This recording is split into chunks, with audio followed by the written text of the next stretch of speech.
जय हिंद दोस्तों, स्वागत है आपका हमारे इस न्यूज़ चैनल में। जैसे कि दोस्तों आज 22 मई शुक्रवार का दिन, आइए जान लेते हैं आज की कुछ बड़े खबरों के बारे में और ताज़ा खबरों के बारे में। जैसे कि दोस्तों आज हम आपको बताएंगे इस खबर में अयोध्या की तरफ से एक बहुत बड़ी खबर आई है जो आपको जानना बहुत ज़रूरी है। और दोस्तों बंगाल की सीएम ममता बनर्जी और पूरे देश के पीएम मोदी जी की तरफ से एक बहुत बड़ी खबर आई है। और दोस्तों चीन के वुहान शहर की तरफ से एक बहुत बड़ी खबर आई है। तो दोस्तों इसी तरीके का कुछ बहुत बड़े ताज़ा अपडेट मैं आपके लिए लेकर आया हूँ।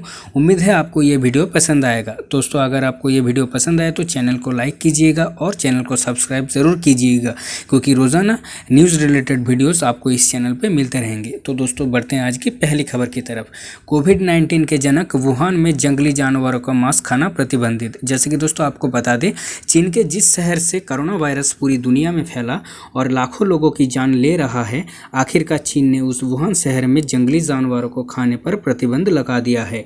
हुबई सरकार की तरफ से जारी एक नोटिस के अनुसार जंगली जानवरों के सेवन पर प्रतिबंध संबंधी ये नई नीति अगले 5 साल तक लागू रहेगी।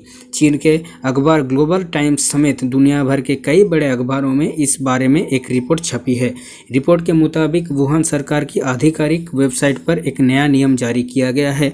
इसके अनुसार जंगली जानवरों को खाने और शिकार करने पर वुहान में प्रतिबंध लगाया जा रहा है। तो दोस्तों वुहान की ये प्रतिबंध नीति आपको कैसा लगा, हमें कमेंट करके ज़रूर बता सकते हैं। दोस्तों बढ़ते हैं आज की अगली खबर की तरफ। कोरोना का इलाज में संजीवनी बूटी साबित हो सकती है अश्वगंधा। जैसे कि आपको दोस्तों बता दें, भारत समेत दुनिया भर में कोरोना वायरस की संक्रमित मरीजों की संख्या दिन ब दिन तेजी से बढ़ रही है। जैसे कि दोस्तों दुनिया भर में कोरोना वायरस के संक्रमित लोगों की संख्या 50 लाख से पार पहुंच गई। इस वायरस को ख़त्म करने के लिए दुनिया भर में 100 से ज़्यादा वैक्सीन का ट्रायल चल रहा है। इधर भारत के विशेषज्ञों ने कोरोना की इलाज के लिए उम्मीद की किरण दिखाई दी है। जैसे कि दोस्तों आपको बता दें, देश के शीर्ष IIT संस्थानों में एक IIT दिल्ली और जापान के national institute of advance industrial science and technology की रिसर्च में ये पाया गया है कि अश्वगंधा कोरोना का इलाज में बहुत कारगर हो सकता है। इसमें ऐसे प्राकृतिक तत्व मौजूद होते हैं जो इस वायरस से इंसान का बचाव कर सकते हैं। तो दोस्तों अश्वगंधा में पाया जाने वाला बिथानन नामक तत्व कोविड-19 की रोकथाम की क्षमता रखता है। तो दोस्तों बढ़ते हैं आज की अगली खबर की तरफ। सरकार ने GMAIN और नीट जैसे परीक्षाओं के लिए लॉन्च किया एक नया ऐप। जैसे कि दोस्तों आपको बता दें, मानव संसाधन विकास मंत्रालय ने GMAIN और नीट जैसी प्रतियोगी परीक्षाओं के लिए तैयारी के लिए एक मोबाइल ऐप का लॉन्च किया है। ये ऐप आर्टिफिशियल इंटेलिजेंस पर आधारित है। इसका नाम नेशनल टेस्ट अध्यक्ष है। ये ऐप छात्रों को नेशनल टेस्ट एजेंसी के दायरे में आने वाली आगामी परीक्षाओं के लिए मॉक टेस्ट की सुविधा देगा। और दोस्तों आपको बता दें, इस ऐप में रोज़ाना GMAIN और नीट के लिए 3 घंटे के मॉक टेस्ट अपलोड की जाएंगे, जो छात्र अपनी सुविधा के अनुसार किसी भी समय हल कर सकते हैं। साथ ही छात्रों को ये बात बता दें कि ये ऐप के दौरान वो स्कोर देखकर अपने प्रदर्शन का विश्लेषण भी कर पाएंगे। निशंक ने बताया कि प्रतियोगी परीक्षाओं की तैयारी कर रहे छात्रों की तरफ से NTA के पास आए अनुरोधों के बाद इस ऐप को तैयार किया गया है। तो दोस्तों बढ़ते हैं आज की अगली खबर की तरफ। CBSE update. जैसे कि दोस्तों आपको बता दें, जिन स्कूलों में छात्र पढ़ रहे हैं उन्हीं में होंगे बाकी एग्ज़ाम। जानिए कब आएगा रिजल्ट। हाँ दोस्तों, जैसे कि आपको बता दें, CBSE 10वीं और 12वीं की बोर्ड की बची परीक्षाओं का आयोजन उन स्कूलों में होगा जहां स्टूडेंट्स पढ़ाई कर रहे हैं। मानव संसाधन विकास मंत्री रमेश पोखरियाल निशंक ने ये जानकारी दी है। अभी कोरोना का प्रकोप बना हुआ है, अभी छोड़ के नहीं गया है। स्टूडेंट्स का ट्रैवल करना सुरक्षित नहीं होगा इस कोरोना वायरस के दौरान। ऐसे में स्टूडेंट्स की सेहत का ध्यान रखते हुए निशंक ने कहा है कि इस बार एग्ज़ाम सेंटर अलर्ट नहीं किया जाएगा। उन्होंने कहा कि स्टूडेंट्स को स्कूल में ही एग्ज़ाम कराने से छात्रों को यात्रा नहीं करनी होगी। उन्होंने ये भी कहा कि परीक्षा के दौरान सोशल डिस्टेंसिंग का विशेष ध्यान रखना पड़ेगा। और दोस्तों आपको बता दें, मानव संसाधन विकास मंत्री ने बोर्ड परीक्षा के रिजल्ट को लेकर भी जानकारी दी। उन्होंने कहा कि कक्षा 10वीं और 12वीं के लिए पहले आयोजित हुई बोर्ड परीक्षाओं का मूल्यांकन शुरू हो गया है, लेकिन लंबित परीक्षाओं को 1 से 15 जुलाई के बीच आयोजित किया जाएगा। पोखरियाल ने कहा कि रिजल्ट जुलाई के अंत तक जारी कर दिया जाएगा। उन्होंने कहा कि हम जल्द रिजल्ट जारी करने की कोशिश कर रहे हैं। 12वीं की परीक्षाएं देश भर में 1 जुलाई से 15 जुलाई के बीच होगी। 10वीं की परीक्षाएं 1 से 15 जुलाई तक सिर्फ नॉर्थ ईस्ट दिल्ली में आयोजित की जाएगी। दोस्तों बढ़ते हैं आज की अगली खबर की तरफ। जैसे कि दोस्तों आपको बता दें, उड़ीसा बंगाल में चक्रवाती तूफान अम्फान से भारी तबाही, ममता ने कहा 12 लोग मरे। हाँ दोस्तों, जैसे कि आपको पता है चक्रवाती तूफान अम्फान ने पश्चिम बंगाल और उड़ीसा में भारी तबाही मचाई है। दोनों राज्यों में 1 दर्जन से ज़्यादा लोगों की मौत हो गई है। देर रात तक तेज बारिश और तूफानी हवाएं देने राज्यों में लोगों की परेशान कर रही थी। पिछले कई सालों में लोगों ने इस तरह की आंधी तूफान का सामना नहीं किया था। अम्फान तूफान ने उड़ीसा और पश्चिम बंगाल के लोगों की कुछ घंटों में ही सारी तबाही की झलक दिखा दी। अम्फान तूफान की रफ्तार जब तक थमी, कोलकाता में सब कुछ उलटपलट हो गया था।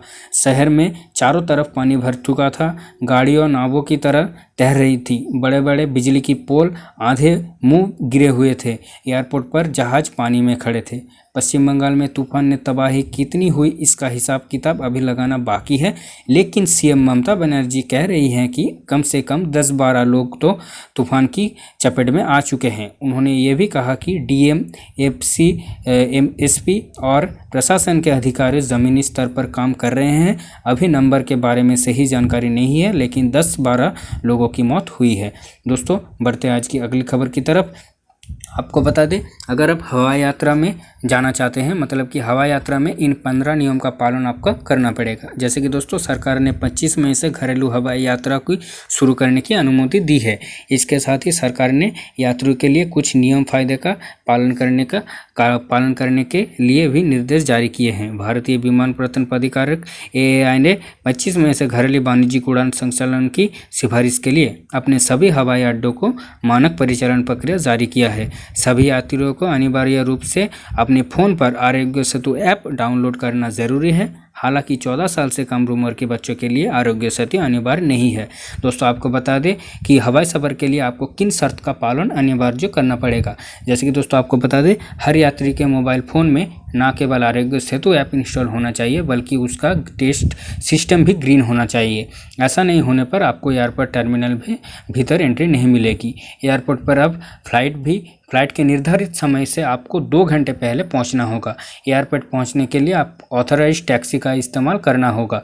एयरपोर्ट पर पेमेंट के लिए सिर्फ डिजिटल मोड का ही हो सकेगा इस्तेमाल। एयरपोर्ट पर अन्य किसी भी यात्री से 6 फीट की दूरी ज़रूरी तौर पर बनाए रखनी होगी। और दोस्तों आपको बता दें, सिर्फ वेब चेक इन की सुविधा मिलेगी। विमान में दाखिल होने से पहले आपके शरीर का टेम्परेचर एक बार फिर चेक किया जाएगा। टेम्परेचर निर्धारित मान से अधिक पाए जाने पर आपको हवाई यात्रा का इजाज़त नहीं मिलेगी। विमान में अपनी सीट में बैठने के बाद आपको एक बार फिर सैनिटाइज किया जाएगा। साथ ही आपकी यात्रा के दौरान क्रू के साथ कम से कम बात संवाद करना पड़ेगा। कुछ एयरपोर्ट्स पर ज़रूरत के दौरान हुए यात्रियों को जैसे कि मतलब कि आपको PPE किट भी पहननी पड़ सकती है। यात्रियों की सिर्फ चेक इन बैगेज ले जाने की इजाज़त होगी और एक यात्री को 20 किलो भार वाली एक ही चेक इन बैगेज का इजाज़त मिलेगी। चेक इन के दौरान आपको खुद अपना बैग उठाकर बैगेज बेल्ट में रखना होगा। पहले चरण में 80 वर्ष के अधिक उम्र वाले यात्रियों को हवाई यात्रा की इजाज़त नहीं मिलेगी। टिकट बुकिंग के दौरान एयरलाइंस यात्रियों को एक फॉर्म उपलब्ध की जाएगी, जिसमें उन्हें अपनी कोविड-19 हिस्ट्री की जानकारी देनी होगी। इसके अलावा यदि कोई यात्री बीते 1 महीने के दौरान क्वारंटीन में रहा है तो उसकी जानकारी भी एयरलाइंस को देनी पड़ेगी। तो दोस्तों एयरलाइंस की ये 15 और इससे भी ज़्यादा कुछ नियम जो आपको पालन करना पड़ेगा।